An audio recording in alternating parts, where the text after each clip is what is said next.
Well, the talk was called, as you probably heard, The Future of English Is.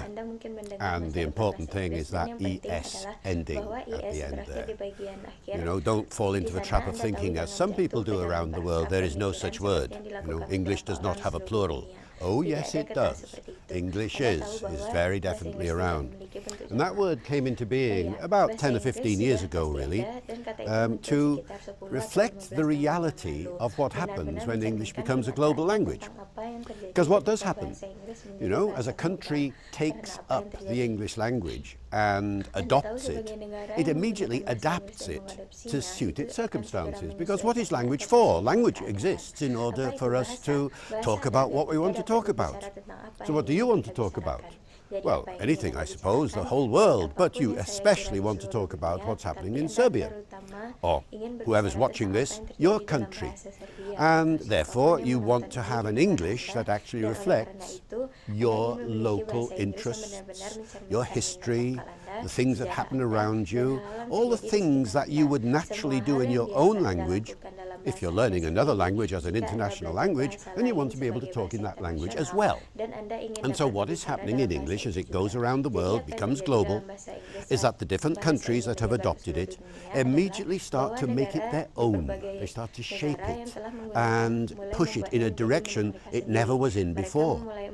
Now, this has happened ever since English began. So, take 400 years ago or so, when the first people arrived in America.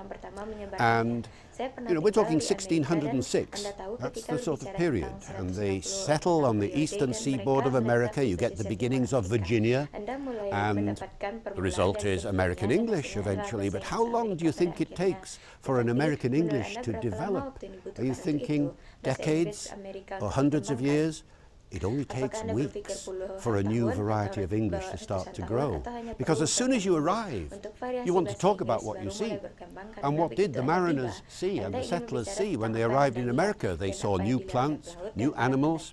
They saw Indians with behavior that they'd never seen before, with new clothes, new costumes, new shoes. And so words started to come in like moccasin and wigwam and squaw and skunk, and they would write these words in their letters back home.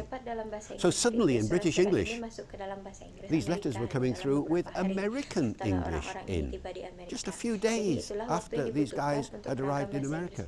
So that's how long it takes for a new variety of English to grow.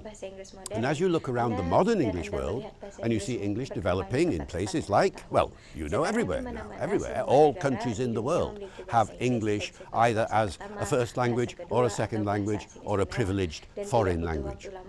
And it doesn't take long for these countries to take the English that wherever it's come from, Britain perhaps, or from America or from Australia, and then start to adapt it to make it their own. And how do you see this adaptation taking place? Chiefly in the vocabulary. So it doesn't take long.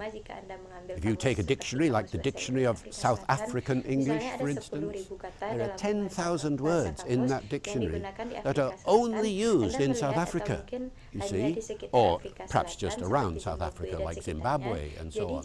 So if you read South African English, every now and then you come across a word and you've no idea what it means because you don't know the cultural background.